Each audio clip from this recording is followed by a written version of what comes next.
शेतकऱ्यांच्या खात्यामध्ये 2,000 रुपये येणार आहेत। 90 लाख शेतकऱ्यांना याचा लाभ मिळणार आहे। महात्मा फुले कर्जमाफी योजनेचा लाभ घेतलेल्या शेतकऱ्यांनाही आता 2 लाखांपर्यंत कर्जमाफी दिली जाणार असल्याची घोषणा मुख्यमंत्र्यांनी केली आहे। सरसकट कर्जमाफी शेतकऱ्यांना 2 लाखांपर्यंत मदत मिळणार। 50,000ची अट रद्द करण्यात आली। 56 लाख शेतकऱ्यांना याचा फायदा मिळणार आहे। 2011 पूर्वीच्या झोपड्यांचे पुनर्वसन होणार। बावनकुळे यांची माहिती। 3 महिन्यात होणार पुनर्वसनाचा मास्टर प्लॅन। 2 लाख शेतकऱ्यांना मिळणार कर्जमाफी। 2,222 कोटींची कर्जमाफीची माहिती केली आहे शासकीय पोर्टलवर अपलोड। नांदेड जिल्ह्यातील अपडेट। अंत्योदयमधून सरसकट 35 किलो धान्य आता बंद होणार। मानसी 7 किलो धान्यांचा महत्त्वाचा निर्णय। ई पीक पाहणी 15 जुलैपासून प्रारंभ म्हणजेच की सुरुवात होणार। DCAMH ॲपद्वारे नोंदणी करू शकतात। तुमच्या गावामध्ये सहाय्यक येणार। ऑफलाईन पद्धतीने नोंदणीची देखील सुविधा आहे। शिधापत्रिका धारकांची EKYC करण्यासाठी 20 जुलैपर्यंत मुदत देण्यात आली। EKYC तातडीने पूर्ण करण्याचे आवाहन करण्यात आले, नाहीतर तुमचे राशन बंद होणार आहे। 2019च्या कर्जमाफीतील 13 लाख शेतकऱ्यांना मिळणार 50,000ऐवजी 2 लाखांपर्यंत कर्जमाफी। राज्यात बोगस व निकृष्ट सोयाबीन बियाण्यांचा पुरवठा करणाऱ्या 15 बियाणे कंपन्यांच्या विक्रीवर बंदी घालून त्यांचे परवाने रद्द करण्यात येतील, अशी घोषणा कृषी मंत्री दत्तात्रय भरणे यांनी दिली। तुम्ही देखील या बियाण्यांचा वापर टाळावा।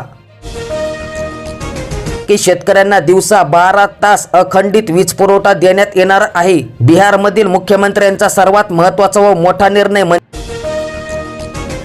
कर्जमाफी अडवली, बोनस रखडला, पावसाची दांडी, शेतकरी तिहेरी संकटामध्ये। नवीन पीक कर्जांचा खोळंबा, ऐन हंगामात शेतकऱ्यांची कसोटी। भंडारा जिल्ह्यातील शाहू सन्मान योजनेमध्ये पात्र 100 ज्येष्ठांना दर महिन्याला 5,000 रुपयांचे मानधन मिळणार आहे। प्रवाशांनो सावधान, स्मार्ट कार्ड नाही तर आता मग भरा 100% बसचे प्रवास भाडे। 31 ऑगस्ट पूर्वी NCMC कार्ड, स्मार्ट कार्ड काढून घ्या, अन्यथा ST बस सवलतींच्या प्रवासाला मुकावे लागणार। पावसांच्या उघडीमुळे 82% पेरण्या, मक्का सोयाबीन सर्वाधिक। काही भागांमध्ये अद्यापही पावसांची प्रतीक्षा। आशा अंगणवाडी कर्मचाऱ्यांचा एल्गार, मागण्यांची दखल न घेतल्यास 10 ऑगस्टला जिल्हास्तरीय जेल भरो आंदोलन। जिल्हा अधिकाऱ्यांना दिले निवेदन। HSRP नंबर प्लेट नसेल तर आता 1,000 रुपयाचा दंड तुम्हाला बसणार आहे। पीक विमा योजनेमध्ये सोयाबीन, कपाशी, मूग, तूर, उडीदांचा समावेश। कृषी विभागांची माहिती 31 जुलैपर्यंत शेवटची हेडलाईन आहे। हळद उत्पादकांसाठी पीक विम्याची सुवर्ण संधी। 14 जुलैपर्यंत अर्ज करा। 1,80,00,000 विमा संरक्षण मिळणार आणि हेक्टरी 27,000 रुपये अनुदान देखील शेतकऱ्यांना मिळणार आहे। शाळांच्या वेळापत्रकामध्ये बदल। 30 जुलैपर्यंत सकाळच्या सत्रामध्ये भरतील शाळा। आता 30 जुलैपर्यंत सर्व शाळा सकाळी 7 ते दुपारी 12 या वेळेतच भरतील। जिल्हा अधिकारी राहुल कर्डिले यांनी जारी केले आदेश। नांदेड जिल्ह्यातील अपडेट। 2026-27च्या अर्थसंकल्पात मोठी घोषणा, म्हणजेच की एकापेक्षा जास्त लग्न करणाऱ्या पुरुषांना सरकारी योजनेचा लाभ मिळणार नाही। तसेच कोणत्याही सरकारी कर्मचाऱ्याने एकापेक्षा अधिक विवाह केल्यास त्यांना थेट नोकरीतून बडतर्फ करण्यात येणार आहे। शेतकऱ्यांच्या फसव्या कर्जमाफीचा निषेध, JRची केली होळी। किसान सभेच्या उपविभागीय कार्यालयासमोर निदर्शने। यंदा युरिया, DAP खतांचा तुटवडा। हंगामाच्या प्रारंभीच म्हणजेच की सुरुवातीला शेतकरी अडचणीमध्ये आहेत। 30 लाख लाभार्थ्यांना 3 महिन्यांचे एकत्रित धान्य। दुकानदारांचे 6 महिन्यांचे कमिशन देखील मंजूर करण्यात आले। ऑगस्ट, सप्टेंबर व ऑक्टोबर या 3 महिन्यांचे धान्य एकदाच वाटप होतील। भाजीपाल्याचे दर भडकले, स्वयंपाकांचे गणित बिघडले। भाजीपाल्यांचे दर या ठिकाणी तुम्ही तुमच्या मोबाईल स्क्रीनवर बघू शकतात। पंतप्रधान पीक विमा योजनेचा 31 जुलैपर्यंत घेता येईल लाभ। 60 रुपये प्रति हेक्टर दरामध्ये वाढ झाली। नुकसान झाल्यास भरपाई मिळणार। आता 70 वर्षांवरील ज्येष्ठांना वयोवंदना कार्डद्वारे 10 लाखांचे आरोग्य कवच मिळणार आहे। राज्यात आज पावसाची उघडीप शक्य, तर उद्यापासून विदर्भात विजांसह पावसाची शक्यता वर्तविण्यात आली. ऐतिहासिक पाऊल, महिला शेतकरी सक्षमीकरण विधेयक 2026 मंजूर करण्यात आले. आता मिळणार हक्कांची ओळख.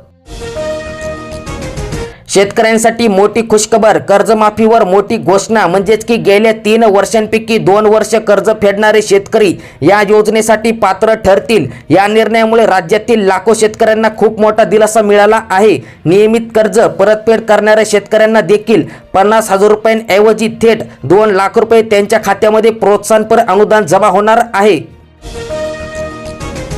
200 विद्यार्थ्यांना दर महिन्याला मिळणार 500 रुपये शिष्यवृत्ती. आरवी नगर परिषदेचा विद्यार्थी हितांचा महत्त्वाचा निर्णय. वर्धा जिल्ह्यातील अपडेट. राज्यातील अतिवृष्टीमुळे बाधित झालेल्या प्रत्येक नुकसानग्रस्तांना शासनाची मदत मिळेल. कोणताही पात्र लाभार्थी मदतीपासून वंचित राहणार नाही, अशी ग्वाही महसूल मंत्री चंद्रशेखर बावनकुळे यांनी दिली. शेतकऱ्यांवर आणखीन एक मोठं संकट, म्हणजेच की अतिवृष्टीनंतर सोयाबीनमध्ये मूळ कुंज, बांधा कुंज रोगांचा धोका वाढला आहे. वेळीच करा उपाययोजना. आर्थिकदृष्ट्या दुर्बल घटकातील लाभार्थ्यांना दिलासा. लाभार्थ्यांना मोफत वाळूंचे वाटप, घरकुलांचे बांधकाम वेळेत पूर्ण करावे. नायब तहसीलदार प्रशांत थारकर यांच्या हस्ते वितरण. पूर्णा तालुक्यातील अपडेट. जुलै महिना गेला निम्म्यावरच, पेरणी अजूनही 70% शेतकऱ्यांची धाकधूक वाढली. दुबार पेरणीचे सावट गडत आहे. आर्थिक संकटात बळीराजा सापडला आहे. शेतकरी कर्जमाफी पुन्हा लांबणीवर. 2 लाखांपर्यंत लाभ शेतकऱ्यांना मिळणार. मुख्यमंत्र्यांची नवीन घोषणा. 2026-27 पीक कर्ज फेडींची अट रद्द करण्यात आली. दरवर्षी 25,000 कोटी रुपये वीज माफी देतो, मुख्यमंत्र्यांची माहिती. बाजाराच्या दरामध्ये मोठी उसळी, म्हणजेच की आज हळदीने ओलांडला 15,000चा टप्पा. तळणीच्या गावरान लाल मिरचीला 3 राज्यांमध्ये मागणी. मिरची लागवडीकडे शेतकऱ्यांचा वाढला आता कल. खताच्या दरवाढीचा धान उत्पादक शेतकऱ्यांना मोठा झटका. शेतकऱ्यांमध्ये संताप. एका पोत्यामागे तब्बल 700 रुपयांची झाली आहे दरवाढ. जालना आणि छत्रपती संभाजीनगर जिल्ह्यातील 7 मंडळामध्ये अतिवृष्टीची नोंद झाली. आता राज्यात सोयाबीन बियाणे न उगवल्याच्या तक्रारीमध्ये 2.5 पट वाढ झाली. कंपन्यांवर तातडीने कठोर कारवाई करण्याची शेतकऱ्यांची मागणी. आषाढीसाठी पंढरपूर करिता एसटीची विशेष बस सेवा. वर्धा विभागामधून 100 ते 110 फेऱ्यांचे नियोजन. भाविकांकडून 10 बस गाड्यांची नोंदणी. पुढील पंधरवड्यामध्ये कमी पावसाची शक्यता. हवामान विभागाने वर्तविला अंदाज. मागील वर्षीचा पीक विमा मिळाला नाही, मग यंदाच्या विम्याची हमी कोण देणार? शेतकऱ्यांचा सवाल. शासनाला दिले निवेदन. खरीप पेरण्यांना वेग आला. यंदा सोयाबीनलाच अधिक पसंती. बाजारात 40 ते 100 रुपये किलो लोणच्यांची कैरी मिळत आहे. 10 रुपये किलो दराने कैरींची फोडी तयार करून तुम्हाला मिळतील. सूक्ष्म सिंचनासाठी SC ST शेतकऱ्यांना 90% अनुदान मिळत आहे. जुलै अखेरपर्यंत, म्हणजेच की 31 जुलैपर्यंत अर्ज करण्याचे आवाहन करण्यात आले. कर्जमाफी योजनेसाठी आधार बँक माहिती अद्ययावत करण्याचे जिल्हा प्रशासनाचे आवाहन. अचूक माहिती उपलब्ध करून देणे गरजेचे. अतिवृष्टीग्रस्त शेतकऱ्यांना खरडून गेलेल्या जमिनीचा मोबदला मिळवण्याचा मार्ग आता मोकळा झाला. लवकरच शेतकऱ्यांच्या खात्यात अनुदान जमा होणार. आमदार राजू खरे यांच्या प्रश्नांची महसूल मंत्र्यांनी घेतली दखल. सोलापूर जिल्ह्यातील अपडेट. सिंचन लाभधारक शेतकऱ्यांची थकीत पाणीपट्टी माफ करावी. शेतकऱ्यांची देवेंद्र फडणवीस मुख्यमंत्री यांच्याकडे मागणी. विना परवाना हॉटेल व्यवसाय FDA कडून व्यवसाय बंद करण्याचे आदेश. परवाना घेऊनच व्यवसाय सुरू करा, अन्यथा कारवाई होणार. प्रशासकीय दिरंगाईला पूर्णविराम. रखडलेले अनुदान खात्यात जमा झाले. निराधार, वृद्ध आणि दिव्यांग व्यक्तींच्या खात्यामध्ये आज पैसे जमा होतील. आरक्षणाचे उपवर्गीकरण तातडीने लागू करा. मातंग समाजाचा जिल्हा अधिकारी कार्यालयासमोर मोर्चा. विविध संघटनांचा संयुक्त एल्गार. आता शेतकऱ्यांवर नवीन संकट. रात्रभर गोगलगाईंचा धुमाकूळ. पिके वाचवण्यासाठी शेतकऱ्यांचा संघर्ष. सोयाबीनवर गोगलगाईंचा कहर वाढत आहे. गडचिरोली जिल्ह्यात पावसाचा जोर ओसरला. 31 महिन्यांचा कोरोना प्रोत्साहनपर भत्ता थकीत आहे. आशा व गट प्रवर्तकांचा धडक मोर्चा. बळीराजाला बँकातर्फे 65% कर्जांचे वाटप. 495 कोटींचे होते उद्दिष्ट. गोंदिया जिल्ह्यातील अपडेट.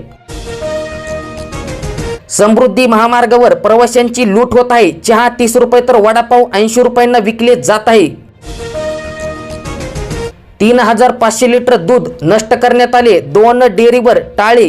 त्यासोबतच गुन्हा दाखल करण्यात आला. एफडीएचा धडाका. राज्यात पुरवठा साखळींची चौकशी सुरू आहे. हिंगोली जिल्ह्यामध्ये कांदा पीक नसताना अनुदान मंजूर कसे झाले? बोगस पंचनाम्यांची चौकशी करण्याची मागणी. मिशन सुधार मोहिमेमध्ये सखोल पडताळणी करा. 7974 राशन कार्ड धारकांना मोठा दणका. जालना जिल्ह्यातील चित्र. पॅन कार्ड, बँक खाते, आयकर विभागांच्या माहितीवरून कारवाई होणार. लाभार्थ्यांकडून होणार आता वसुली. मुलीसाठी आजपासून विशेष प्रवेश फेरी. 15 जुलैपासून महाविद्यालय सुरू होतील. भाज्यांची आवक वाढली, दर घसरले, शेतकरी चिंतेत. भाजी मंडीतील दर किलोप्रमाणे या ठिकाणी तुम्ही बघू शकतात. संजय गांधी श्रावणबाळ योजनेच्या लाभार्थ्यांना बीपीएल दाखल्यांची अट त्वरित शिथिल करा. विजय रहा गड्डाले यांचे सामाजिक न्याय मंत्र्यांकडे पत्राद्वारे मागणी. हिवाळी अधिवेशनामध्ये समान नागरिक कायदा. मुख्यमंत्री देवेंद्र फडणवीस यांची विधानसभेत मोठी घोषणा. गोरे करणाऱ्या बोगस ब्युटी क्रीम वापराल तर आता किडनी गमावून बसाल. पाकिस्तान आणि इंडोनेशियातून येणाऱ्या क्रीमवर 20,000 पट अधिक. आणि आपल्या राज्यामध्ये विक्री जोरात सुरू आहे. जवाहर नवोदय विद्यालय प्रवेश परीक्षेसाठी नोंदणी सुरू आहे. 31 जुलैपर्यंत ऑनलाईन अर्ज करण्याचे आवाहन करण्यात आले. सध्या कांद्याला 2,800 ते 3,200 रुपये प्रति क्विंटल दर मिळत असून नेवासा कृषी उत्पन्न बाजार समितीत तोच भाव 4,100 रुपये प्रति क्विंटलचा उच्चांकी भाव सध्या कांद्याला मिळाला आहे. अवघ्या 20 रुपयात विद्यार्थ्यांना मिळणार अपघात विम्याचे कवच. पदवी, पदव्युत्तर आणि पदविका अभ्यासक्रमामध्ये देखील शिक्षण घेणारे सर्वच विद्यार्थी या योजनेसाठी अर्ज करू शकतात. अकोला जिल्ह्यातील 5 महसूल मंडळामध्ये अतिवृष्टीची नोंद झाली. कर्जमाफीसाठी शेतकऱ्यांना अजून किती दिवस वाट पाहावी लागेल याची माहिती पाहणार आहोत. तर शेतकरी मित्रांनो, केंद्र सरकारकडून इन्कम टॅक्सचा डेटा येण्यास 5 ते 6 दिवस म्हणजेच की 5 ते 6 दिवस लागतील. त्यानंतरच अंतिम निर्णय घेतला जाईल. या विलंबावर विरोधकांनी तीव्र आक्षेप घेतला. काँग्रेसने सरसकट कर्जमाफीची मागणी केली आहे. तर शेतकरी नेत्यांनी 10 ते 12 दिवसात निर्णय न झाल्यास आंदोलनाचा इशारा देखील दिला. पुढील 5 दिवसांचा हवामान अंदाज पाहणार आहोत. भारतीय हवामान विभागांच्या अंदाजानुसार पुढील 4 ते 5 दिवस कोकण, घाटमाथा आणि मध्य महाराष्ट्रातील काही भागांमध्ये मध्यम ते जोरदार पावसाची शक्यता आहे. मात्र मराठवाडा आणि उत्तर महाराष्ट्र आणि विदर्भातील अनेक भागांमध्ये पावसाचे प्रमाण कमी राहण्याची शक्यता असून सर्वदूर समाधानकारक पाऊस होण्याची प्रतीक्षा कायम आहे.